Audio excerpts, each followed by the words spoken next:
प्रिय बंधुओं, जय भीम, जय भारत, नमो बुद्धाय। आज मैं आपके सामने बाबा साहेब डॉक्टर भीमराव अंबेडकर जी की महान बौद्ध ग्रंथ, उनके महान बौद्ध ग्रंथ बुद्ध एंड हिज धम्म का हिंदी अनुवाद, भगवान बुद्ध और उनका धम्म का 31वां भाग प्रस्तुत करने जा रहा हूँ। इसके अनुवादक हैं भद्दंत आनंद कोसलायन जी।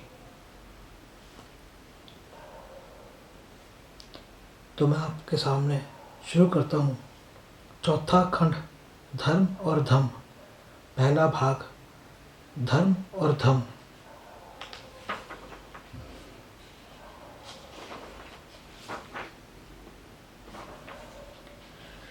धर्म, रिलीजन, एक अस्पष्ट शब्द है जिसका कोई निश्चित अर्थ नहीं है। यह एक ऐसा शब्द है जिसके अनेक अर्थ हैं। इसका कारण है कि धर्म बहुत सी अवस्थाओं से होकर गुजरा है। हर अवस्था में यह धारणा धर्म कहलाती है। यद्यपि एक अवस्था में इस धारणा का वही अर्थ नहीं था जो बीती अवस्था में था अथवा आने वाली अवस्था या अवस्था का कारण समय में होने वाला है। धर्म की संकल्पना कभी निश्चित नहीं रही है। यह समय समय पर बदलती चली आई है। एक समय था जब बिजली, वर्षा और बाढ़ जैसी घटनाएं आदि मानव की समझ से परे की बातें थी। ऐसी किसी भी घटना पर काबू पाने के लिए जो भी कुछ टोना टोटका किया जाता था जादू कहलाता था। इसलिए धर्म को जादू समझा जाने लगा। तब धर्म के विकास में दूसरा चरण आया। इस चरण में धर्म का अर्थ आदमी के विश्वासों, धार्मिक कर्मकांडों, धर्मानुष्ठानों, प्रार्थनाओं और यज्ञ बलियों के अर्थ में समझा जाने लगा। लेकिन धर्म की यही धारणा अमौलिक या कहें नकली है। धर्म का केंद्र बिंदु इस विश्वास से आरंभ होता है कि यदि कोई शक्ति विशेष अस्तित्व में है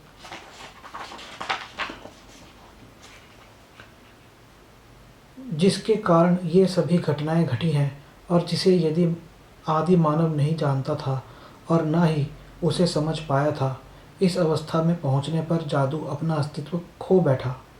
आरंभ में यह शक्ति अपकारी थी, किंतु बाद में यह माना जाने लगा कि यह परोपकारी भी हो सकती है। ये विश्वास, कर्मकांड, धर्मानुष्ठान और यज्ञ बलियाँ हितैषी शक्ति को संतुष्ट करने के लिए और क्रुद्ध शक्ति को शांत करने के लिए दोनों प्रकार से आवश्यक थी। आगे चलकर वही शक्ति ईश्वर, परमात्मा या सृष्टा कहलाई। तब धर्म का तीसरा चरण आया, जब यह मानने जाने लगा कि ईश्वर ने इस संसार की और आदमी की भी उत्पत्ति की है। इसके बाद धर्म का यह विश्वास पैदा हुआ कि हर आदमी की देह में एक आत्मा है। वह आत्मा नित्य है और वही इस संसार में आदमी के कर्मों के लिए ईश्वर के प्रति उत्तरदायी है। यही संक्षेप में धर्म की धारणा के विकास का इतिहास है। अब धर्म का यही अर्थ हो गया है और अब धर्म से यही भावार्थ ग्रहण किया जाता है। ईश्वर में विश्वास, आत्मा में विश्वास, ईश्वर की पूजा, गलती की दोषी आत्मा का सुधार, ईश्वर की पूजा, धर्मानुष्ठान, बलि आदि करके ईश्वर को प्रसन्न रखना। धम्म से धर्म कैसे भिन्न है? भगवान बुद्ध जिसे धम्म कहते हैं वह मूल रूप में धर्म से सर्वथा भिन्न है। देखिए, यहाँ पर बहुत से लोगों से मेरी इस बात पे चर्चा हुई। यह बात सही है कि यहाँ पर धर्म और धम्म इनको भिन्न करके बताया गया है, परंतु यह इसलिए नहीं है कि यह दो शब्द भिन्न हैं। हाँ, एक ही शब्द है, एक संस्कृत का शब्द है। संस्कृत में धर्म बोला जाता है और पाली में धम्म बोला जाता है, परंतु जो यह अंतर बताया जा रहा है ये शाब्दिक अंतर नहीं है। ये उसका अर्थ क्या है वह अंतर है। भगवान बुद्ध जिसे धम्म कहते हैं वह मूल रूप में धर्म से सर्वथा भिन्न है। जिसे भगवान बुद्ध धम्म कहते हैं वह उसके सदृश है जिसे यूरोप के देववासी देववादी, जिसे यूरोप के देववादी रिलीजन कहते हैं। लेकिन दोनों में कोई अधिक सदृश्यता नहीं है, बल्कि दोनों में बहुत बड़ा अंतर है। इसलिए कुछ यूरोपीय देववादी भगवान बुद्ध के धर्म स्वीकार करने से इनकार करते हैं। हमें इसके लिए कोई खेद नहीं है, हानि उन्हीं की है। इसमें बुद्ध धर्म की कोई हानि नहीं होती, बल्कि इससे रिलीजन की कमियां सामने आती है। इस विवाद में पढ़ने की अपेक्षा यह अच्छा है कि हम यह बताएं कि धर्म का क्या भाव है और यह दिखाएं कि यह रिलीजन से कैसे भिन्न है। कहा जाता है कि धर्म या रिलीजन व्यक्तिगत चीज़ है और आदमी को इसे अपने तक ही सीमित रखना चाहिए। इसे सार्वजनिक जीवन में अपनी भूमिका नहीं निभाने देनी चाहिए। इसके विपरीत धर्म एक सामाजिक वस्तु है। यह मूल रूप से और आवश्यक रूप से सामाजिक है। धर्म का अर्थ ही सदाचरण है, जिसका अर्थ है जीवन के सभी क्षेत्रों में एक आदमी का दूसरे आदमी के साथ अच्छा संबंध।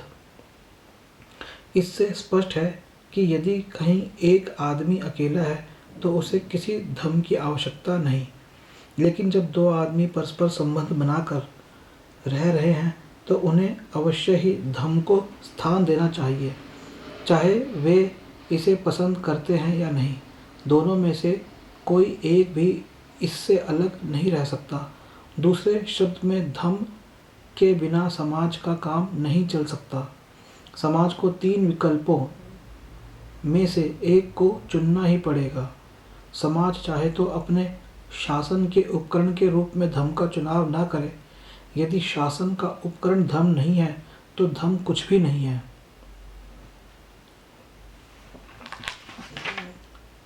यह एक बहुत गहरा अंतर वह बता रहे हैं कि शासन का उपकरण धर्म मतलब बुद्ध का धर्म।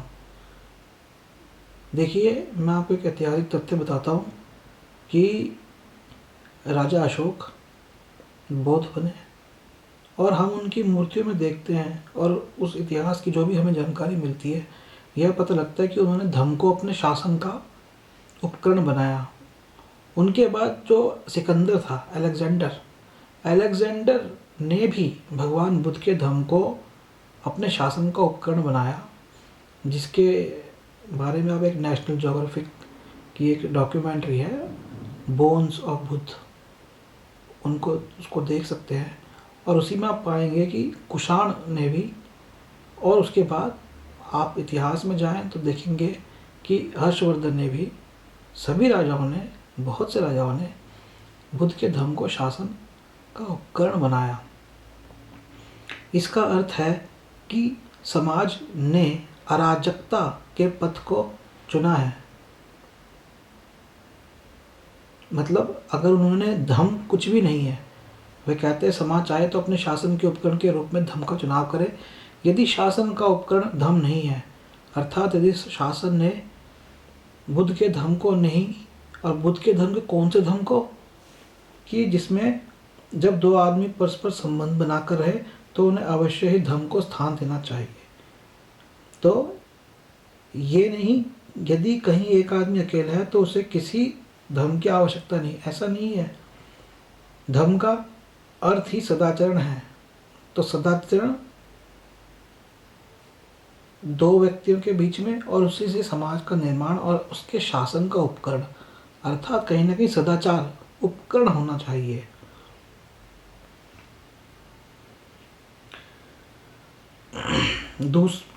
दूसरे समाज पुलिस अर्थात तानाशाही को शासन के उपकरण के रूप में चुन सकता है। अब यहाँ पे बताते हैं कि हो सकता है कि धर्म ना चुने, शासन के उपकरण के रूप में तानाशाही चुन ले, पुलिस को चुन ले। तीसरे, समाज धर्म और न्यायाधीश दोनों का चुनाव कर सकता है।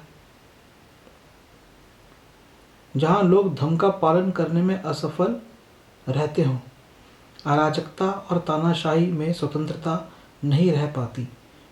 केवल तीसरी व्यवस्था में ही स्वतंत्रता जीवित रहती है, अर्थात जिसमें सदाचार हो, तानाशाही ना हो, जबरदस्ती ना करी जाए और न्यायपालिका आपकी मजबूत होनी चाहिए।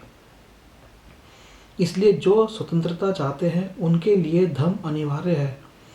अब जानते हैं कि धर्म क्या है और धर्म की आवश्यकता क्यों है। भगवान बुद्ध के अनुसार धर्म के दो आधार तत्व हैं, प्रज्ञा तथा करुणा। प्रज्ञा क्या है? प्रज्ञा किस लिए? प्रज्ञा का अर्थ निर्मल बुद्धि।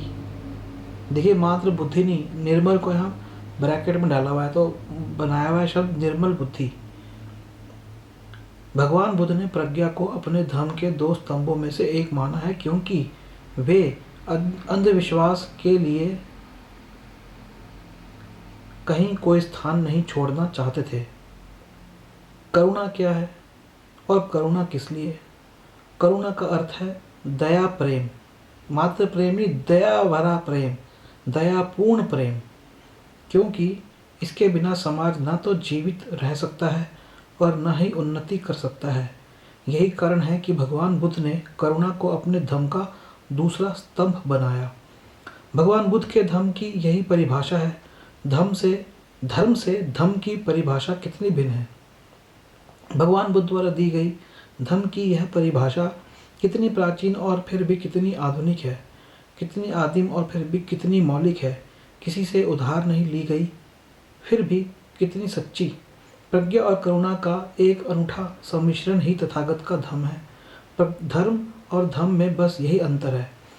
यहाँ पर मैं आपको एक बात बताना चाहूँगा, यह जो लिखा है सही है, कोई बात नहीं है, लेकिन जब हम भगवान बुद्ध द्वारा बताए गए विनय पिटक के अंदर जो बौद्ध भिक्षुओं को आदेश दिए गए हैं या कैसे वे अपने जीवन बिताएं या पंचशील या अष्टांगिक मार्ग में किन किन का बौद्ध भिक्षु किन किन को बौद्ध भिक्षु प्रयोग में लाए और ना लाए, किन बातों को वहाँ है। आप संरक्षिता जी की पुस्तकें ऑडियो बुक के रूप में सुन सकते हैं। भगवान बुद्ध का धर्म माना जाता है कि दो लोगों के लिए है। एक तो सामान्य जन के लिए, जिसे कहते हैं उपासक के लिए, एक है भिक्षुओं के लिए। भिक्षुओं के लिए अलग निर्देश हैं और सामान्य जन के लिए अलग निर्देश है। भिक्षुओं को दिए निर्देशों को आप सामान्य जन पे ना डालिए, कुछ हैं कॉमन, कुछ हैं दोनों में है, लेकिन कुछ हैं जो कि केवल भिक्षुओं के लिए है। और निर्वाण की प्राप्ति, हालांकि कहा गया कि सामान्य जन भी निर्वाण कर सकते हैं, परंतु उद्देश्य कहीं ना कहीं भिक्षु का निर्वाण की प्राप्ति होता है। उसके लिए वे समाज से अलग भी होते हैं, लेकिन हाँ, सदाचार दोनों के लिए है। तो क्योंकि वह दोनों के लिए, उसे ही यहाँ पर बताया गया है कि सदाचार धर्म का अंग है। धर्म का उद्देश्य और धर्म का उद्देश्य, धर्म या रिलीजन का उद्देश्य क्या है और धर्म का उद्देश्य क्या है? क्या वे दोनों एक समान और एक ही है अथवा वे दोनों भिन्न भिन्न हैं? यहाँ मैं एक बात और बताना चाहूँगा आपको कि निर्वाण का अर्थ क्या होता है। बहुत सी आप पुस्तकें पढ़ी हैं, मैं जो आपको बता रहा हूँ मैंने कई पुस्तकों से पढ़ के और कई जगह सुन के उसके बाद जो अपना निष्कर्ष निकाला है। निर्वाण होता है कि जब आपका जन्म दोबारा नहीं होता, आप भौतिक तत्व से हटकर पारलौकिक तत्व में चले जाते हैं। अब आप कहेंगे कि पुस्तक में लिखा हुआ है कि पारलौकिक तत्व के बारे में तो भगवान बुद्ध मानते नहीं थे, लेकिन मैं आपको वह बता रहा हूँ जो कि और पुस्तकों में और बौद्ध भिक्षुओं द्वारा बताया गया है। देखिए, पारलौकिक तत्व को मानना नहीं मानना एक अलग बात है। जो ये कहा गया कि ना माने, किस परिस्थिति में ना माने, अंधविश्वास के रूप में लोग मानने लग जाते हैं, बेवकूफ़ बनाते लोग बेवकूफ़ बन जाते हैं इसलिए। लेकिन आप संरक्षिता जी की एक पुस्तक सुनेंगे तो उसमें वो बताते हैं कि जब आदिकाल में, जब ये भी उनका एक निष्कर्ष है कि आदिकाल में जब आध्यात्मिकता का हनन हुआ, आध्यात्मिक शक्ति जिसे हम कहते हैं लाइफ एनर्जी कह सकते हैं, ऐसे कहते हैं स्पेस में ईथर है, ईथर से बना है। तो एक जो शक्ति को वो आध्यात्मिक शक्ति कहते हैं कि जब उसका हनन हुआ तो उससे भौतिक तत्व की शुरुआत हुई बनने, और फिर भौतिक समाज बना, विश्व बना, संसार बना, पदार्थ बना। पदार्थ बेसिकली बना। तो आध्यात्मिक जो शक्ति थी, जब बौद्ध भिक्खु जब निर्वाण के लिए जाते हैं, निर्वाण प्राप्ति के लिए, तो वह इस पदार्थ वाले भौतिक संसार से हटकर उस आध्यात्मिक शक्ति में विलीन हो जाते हैं। यह है बेसिकली निर्वाण। उसमें जाने के बाद उनका जन्म नहीं होता है, यह एक बात मानी जाती है। पर मैं कहूँगा मेरी बात भी ना मानिए, आप खुद रिसर्च करिए। धर्म या रिलीजन का उद्देश्य क्या है और धर्म का उद्देश्य क्या है? धर्म या रिलीजन का उद्देश्य क्या है और धर्म का उद्देश्य क्या है? क्या वे दोनों एक ही समान हैं और एक ही हैं, अथवा वे दोनों भिन्न भिन्न हैं? इन प्रश्नों का उत्तर 2 सूक्तों में है। एक जिसमें भगवान बुद्ध और सुन्नत की बातचीत का उल्लेख है, और दूसरा जिसमें भगवान बुद्ध और पोठपाद ब्राह्मण की बातचीत का वर्णन किया गया है। तथागत एक बार मल्लो के नगर अनुप्रिया में विहार कर रहे थे। उस समय चीवर पहन पात्र लेकर तथागत ने अनुप्रिय नगर में भिक्षाटन के लिए प्रवेश किया। रास्ते में उन्होंने सोचा कि कदाचित भिक्षाटन के लिए अभी जाना बहुत जल्दी होगा, इसलिए वह भगव परिव्राजक के आश्रम पर मिलने के लिए चले गए। भगवान बुद्ध को आता देखकर भगव परिव्राजक उठ खड़ा हुआ, अभिवादन किया और बोला, आप कृपया आसन ग्रहण करें, आपके लिए आसन सज्जित है। तब तथागत वहाँ विराजमान हुए। भगव परिव्राजक भी एक नीचा आसन लेकर पास ही बैठ गया। इस प्रकार बैठ भगव परिव्राजक ने भगवान बुद्ध से कहा, कुछ दिन हुए, काफ़ी दिन हुए, भगवान सुन्नत लिच्छवी मेरे पास आया और वह इस प्रकार बोला, अब मैंने श्रमण गौतम को त्याग दिया है। भगव, मैं अब उनके अधीन शिष्य नहीं हूँ। क्या जैसा उसने कहा वह ठीक है? भगव, ऐसा ही है जैसा सुन्नत लिच्छवी ने कहा, तथागत ने उत्तर दिया। इसके आगे तथागत बोले, कुछ दिन हुए, काफ़ी दिन हुए, सुन्नत लिच्छवी मेरे पास आया था और कहने लगा, अब मैं तथागत का त्याग करता हूँ, अब मैं तथागत का शिष्य नहीं हूँ। जब उसने मुझसे यह कहा तब मैंने उससे पूछा, सुन्नत, क्या मैंने तुझसे कभी कहा था कि सुन्नत तू आ और मेरा शिष्य बनकर मेरे पास रह? तुझसे कभी कहा था कि सुन्नत तू आ और मेरा शिष्य बनकर मेरे पास रह? भगवान, नहीं, ऐसा आपने कभी नहीं कहा। अथवा तूने ही मुझसे कभी कहा था कि मैं तथागत को अपना गुरु मानकर उनके शिष्यत्व में रहूँगा? भगवान, नहीं, ऐसा मैंने कभी नहीं कहा। तब मैंने उससे पूछा, जब ना मैंने ही तुझसे कहा था और ना तूने ही मुझसे कहा, तो क्या मैं हूँ और क्या तू है जो तू त्यागने की बात करता है? मूर्ख, सोच, इसमें तेरा अपना ही कितना दोष है। सुन्नत बोला, लेकिन भगवान, आप मुझे सामान्य मनुष्यों की शक्ति से परे कोई प्रतिहार्य या कहें चमत्कार नहीं दिखाते। सुन्नत, क्या मैंने कभी भी तुझसे कहा था कि सुन्नत तू आकर मुझे अपना गुरु बना ले और तब मैं तुझे सामान्य मनुष्यों की शक्ति से परे कोई चमत्कार दिखाऊं? भगवान, ऐसा आपने कभी नहीं कहा।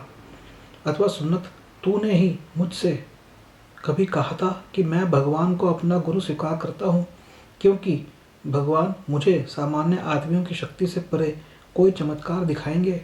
भगवान, नहीं, मैंने भी कभी ऐसा नहीं कहा था। जब यदि न मैंने ही तुझसे कहा और न तूने ही मुझसे कहा, तो क्या मैं हूँ और क्या तू है जो तू मूर्ख आदमी त्यागने की बात करता है? सुन्नत, तू क्या सोचता है, चाहे सामान्य मनुष्यों की शक्ति से परे चमत्कार दिखाए जाए और चाहे ना दिखाया जाए, मैं जिस उद्देश्य से धर्म की शिक्षा देता हूँ वह आदमी को बुराई के समूल विनाश की ओर ले जाता है। भगवान, चाहे चमत्कार दिखाए जाएं और चाहे ना दिखाए जाएं, निश्चित से तथागत की धम्मदेशना का यही उद्देश्य है कि जो कोई भी तथागत के धम्म के अनुसार आचरण करेगा वह बुराई का नाश कर सकेगा। सुन्नत, जब धम्म के उद्देश्य की दृष्टि से इसका कोई महत्व ही नहीं कि कोई चमत्कार दिखाया जाए अथवा न दिखाया जाए, तो तेरे लिए ही चमत्कार प्रदर्शन का क्या मूल्य है? हे मूर्ख, अब तू ही देख कि इसके लिए तू स्वयं कहाँ तक दोषी है। लेकिन भगवान, आप मुझे सृष्टि के आरंभ का भेद भी नहीं बताते।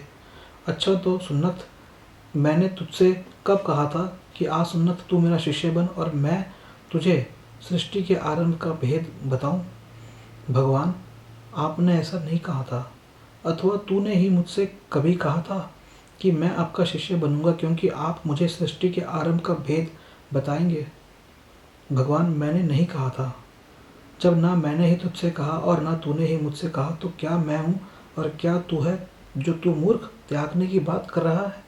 सुन्नत, तू क्या सोचता है, चाहे मैं सृष्टि के आरंभ का भेद बताऊं और चाहे ना बताऊं, क्या यही उद्देश्य है जिसके लिए मैं धर्म की शिक्षा देता हूँ?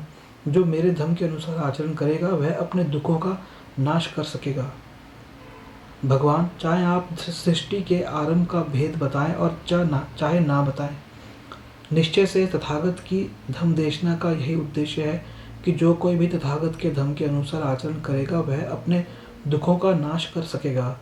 सुन्नत, जब धम्म के उद्देश्य की दृष्टि से इसका कोई महत्व ही नहीं है, चाहे सृष्टि के आरंभ का भेद बताया जाए और चाहे ना बताया जाए, तो तेरे लिए इसका क्या लाभ है कि सृष्टि के आरंभ का भेद बताया जाए?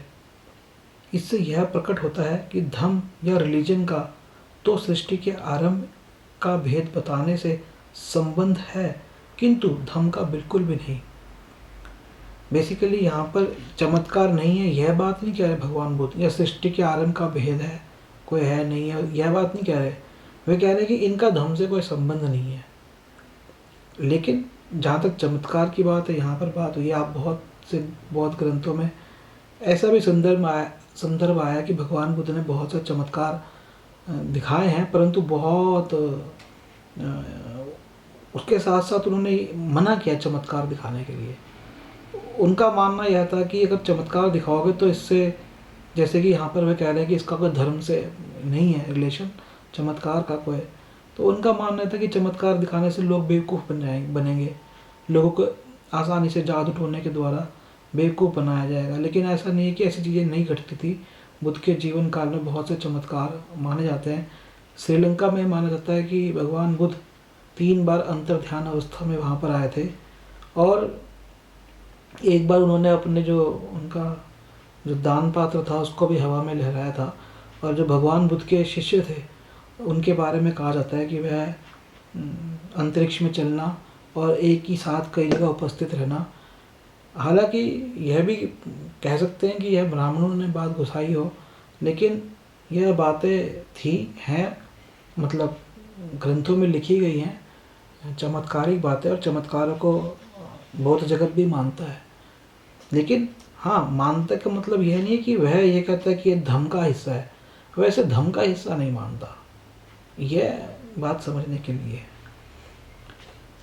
धर्म और धम्म में जो दूसरे अंतर हैं वे उस चर्चा से स्पष्ट हो जाता है। आप कहेंगे कि मैंने पुराने जो वीडियोस में कहा वह बात और आज जो कह रहा हूँ शायद उनमें अंतर लगे। मैंने स्पष्ट रूप से कहा था कि इस तरह की बातें ब्राह्मणों द्वारा घुसाई गई है। यह बात सही है कि ब्राह्मण लेखक रहे हैं, परंतु समरक्षिता जी के अगर हम विचार जानेंगे तो वह कहते हैं कि accept it before you criticize. आप पहले एक्सेप्ट करिए उसको, क्रिटिसाइज उसको जांचिए परखिए। वही बात है कि आप एक बौद्ध जीवन जिए, आप एक भिक्षु का जीवन जिए, तप का साधना का जीवन जिएंगे तो शायद आपके अनुभव अलग हो। इस पर हम बाद में कभी चर्चा करेंगे, परंतु फिलहाल हम यहीं तो रखते हैं कि भगवान बुद्ध के धम्म के लिए चमत्कार अनिवार्य नहीं है, मतलब चमत्कार का जानना नहीं जानना अनिवार्य नहीं है।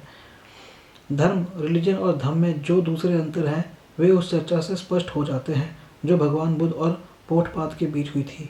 एक समय भगवान सम्यक संबुद्ध सावत्थी में अनाथ पिंडक के जेतवनाराम में ठहरे हुए थे। उस समय पोठपाद परिव्राजक मल्लिका के उद्यान में बने एक हाल में ठहरा हुआ था, जहाँ दार्शनिक विषयों के सामान्य सिद्धांतों पर चर्चा होती थी। उसके साथ लगभग 300 अनुयायी परिव्राजकों का बड़ा समूह भी था। भगवान बुद्ध और पोठपाद के बीच बातचीत हुई। पोठपाद ने भगवान बुद्ध से पूछा, भगवान, यदि यह ऐसा ही है तो कम से कम मुझे इतना तो बताएं, क्या संसार अनंत है? क्या केवल यही मत सत्य है और शेष मत मूर्खतापूर्ण है? तथागत ने उत्तर दिया, पोठपाद, मैंने इस विषय में कभी अपना कोई मत व्यक्त नहीं किया है। तब इसी तरह से पोठपाद ने इन निम्न प्रश्नों को क्रमशः पूछा। क्या संसार शाश्वत या कहें नित्य नहीं है? क्या संसार ससीम या कहें सीमित है? क्या संसार असीम है? क्या आत्मा और शरीर एक ही है? क्या आत्मा और शरीर भिन्न भिन्न है? क्या जिसने सत्य को खोज लिया है वह मृत्यु के बाद फिर रहता है?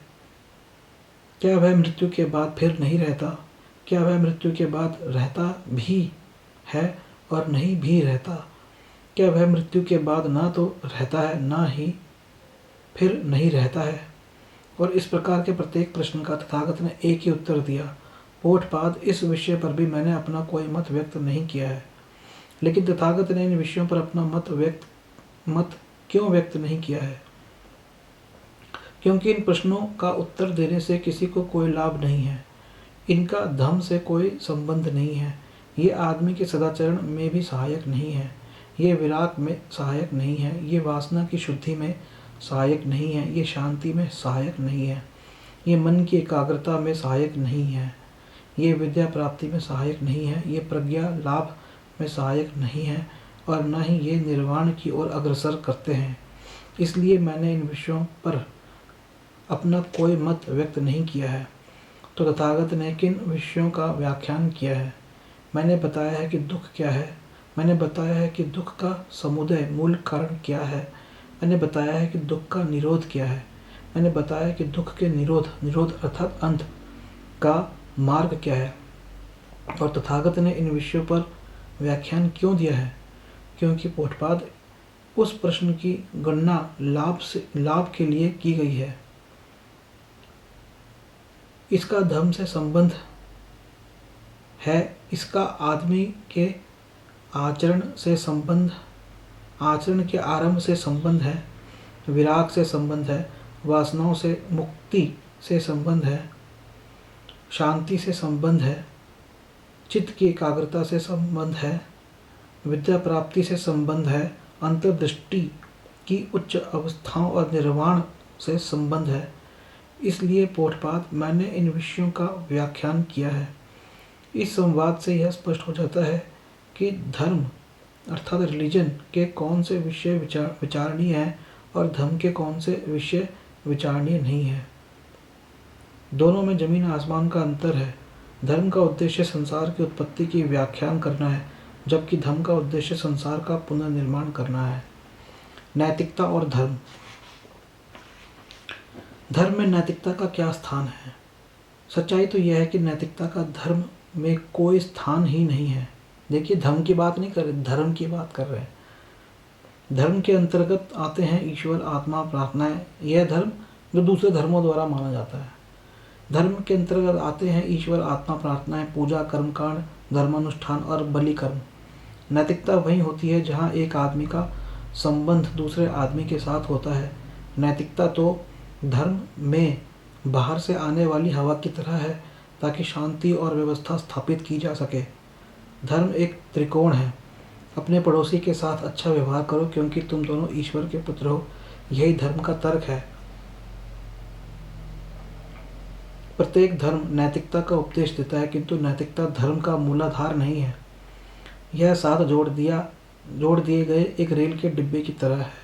यह अवसर के अनुसार साथ जोड़ दिया जाता है और अलग भी कर दिया जाता है।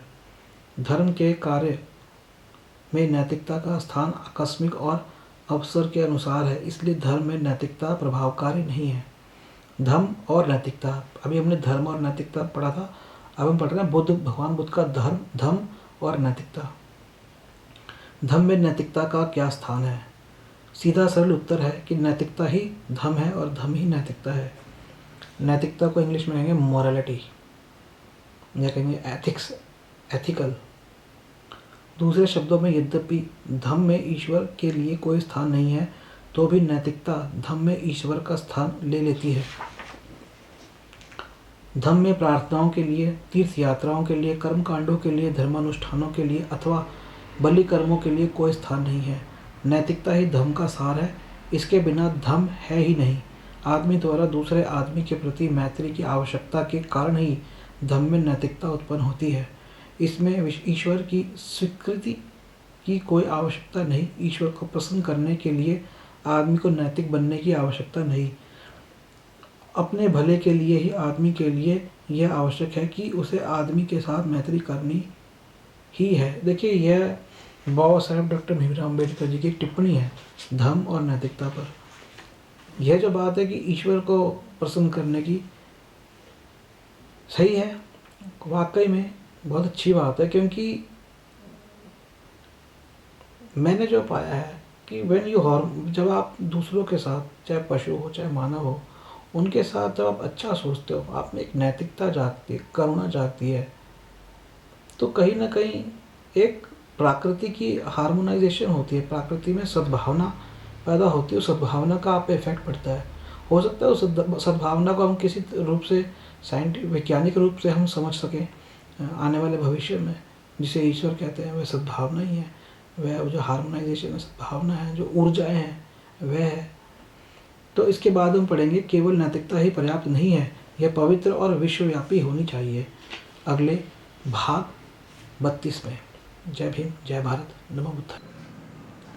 भारत एवं समस्त विश्व को धर्म का ज्ञान, बुद्धि का ज्ञान एवं शांति का संदेश देने वाले शाक्य मुनि गौतम बुद्ध के धर्म के सिद्धांतों, बौद्ध धर्म की भारत को देन पर एवं समस्त विश्व को बौद्ध धर्म की देन और बुद्ध धर्म के इतिहास पर महत्वपूर्ण पुस्तकें पढ़िए और समाज को वह दिशा दीजिए जो गौतम बुद्ध ने 2500 वर्षों पहले देकर संसार को बौद्धमय किया। पुस्तकें खरीदने के लिए संपर्क करें निखिल सबलानिया, नई दिल्ली। मोबाइल नंबर हैं 852-7533-051 अथवा 901-330-6236। एक बार दोबारा सुनिए, 852-7533-051 अथवा 9133-06236। ईमेल पर है sablanIan@gmail.com। अधिक जानकारी के लिए हमारा फेसबुक पेज लाइक करें, डॉक्टर BR अम्बेडकर बुक्स।